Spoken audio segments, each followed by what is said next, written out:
everybody, this is Evan with Tabletop Gaming Guild coming to you today with a review for Psycho Killer by Escape Tabletop Games. It is a 2 to 6 player game. It's a card game. Plays approximately 15 to 30 minutes. It's a real light game where you take place in a 80s slasher film. So I'm going to take you to the tabletop here in a few moments to show you what it's all about. First thing I'm going to do is I'm going to show you the rules here. As you can see, it's actually fairly rules light, as just a couple pages worth of rules. But we're going to take you to the tabletop, show you a little bit of what's going on there, and come up for final thoughts.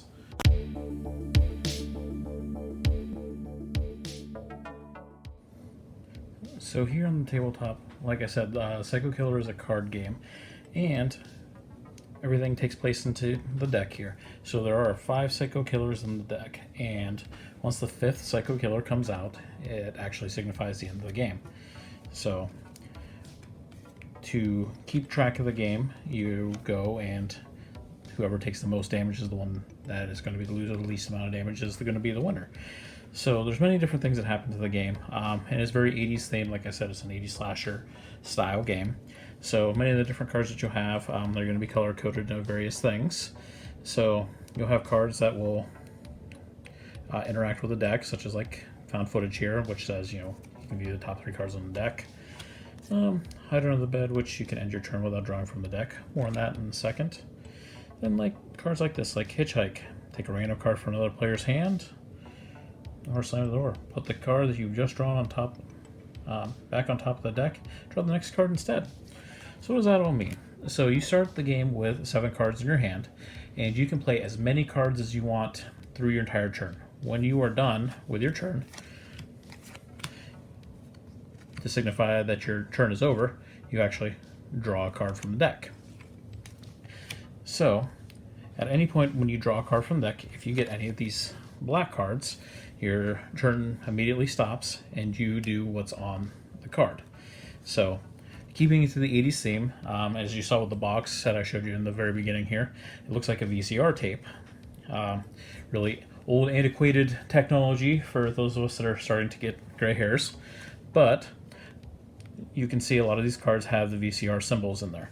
There's a quick reference here on the rules that will tell you what the different things mean for the different symbols. So at any point when you draw, to signify the end of your turn, if it comes a black card, you do what it says. So like this one, it's behind you.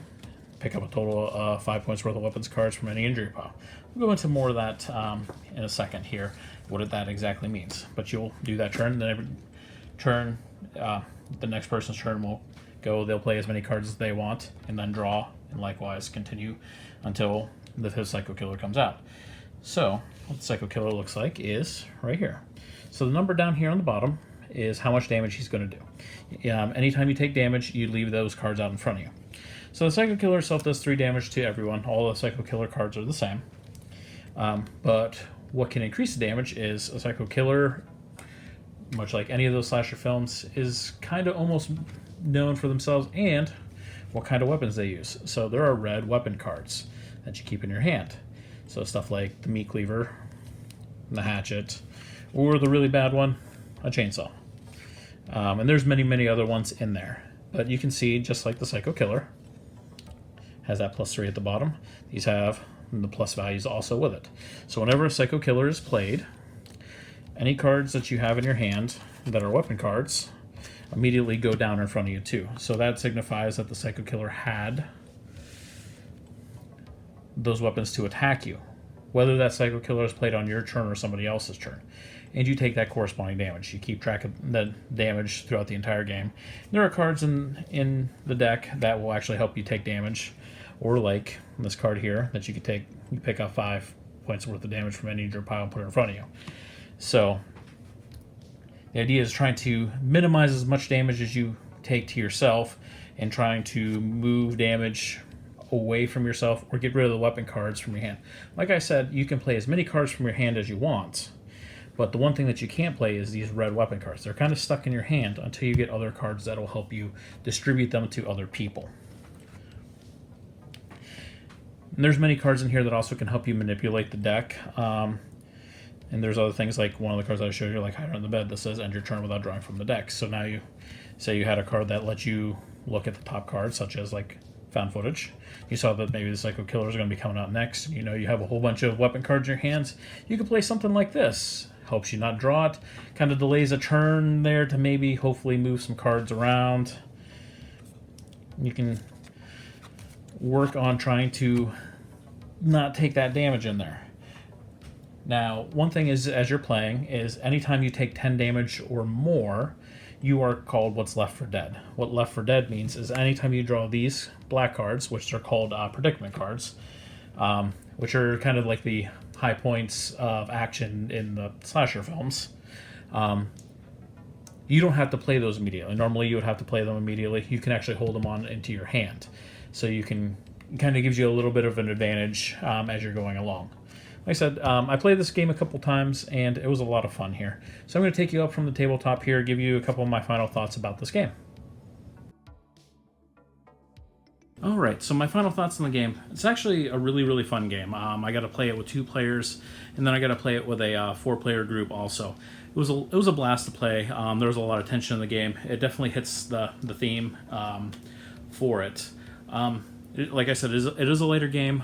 If you want a party game that's not Cards Against Humanity or something like that, but you want something simple that you can teach people within a couple minutes to play, this would definitely fit into that category. Is a game that I pull out all the time? No, but like I said, if it's something I want to play in 20 to 30 minutes and be easily taught to somebody, I would pull this out and play it. The only downside I would say for the game is a lot of these games that are have these specialized themes, they usually have a really cool rule on who would get to go first. This game doesn't have it. I think it's just a small miss by the company there. So you'll have to come up with something on that, but it would have been cool if they had something in there. But, it is what it is. So that's my review here on Psycho Killer. It's a pretty good, solid game. Not something you'd play every day, but something that, you got a little time to burn and you want to put something out there. It would definitely fit that for you.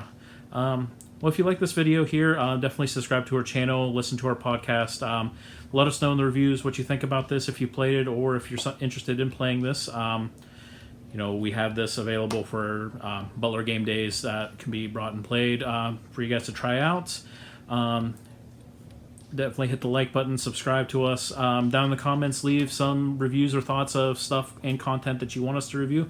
We're looking for anything to review, from board games to miniature lines, miniature games, RPGs, and anything in between. So let us know what you want to see, what kind of content, and we will do our best to bring that to you. Until later, guys, have a good evening.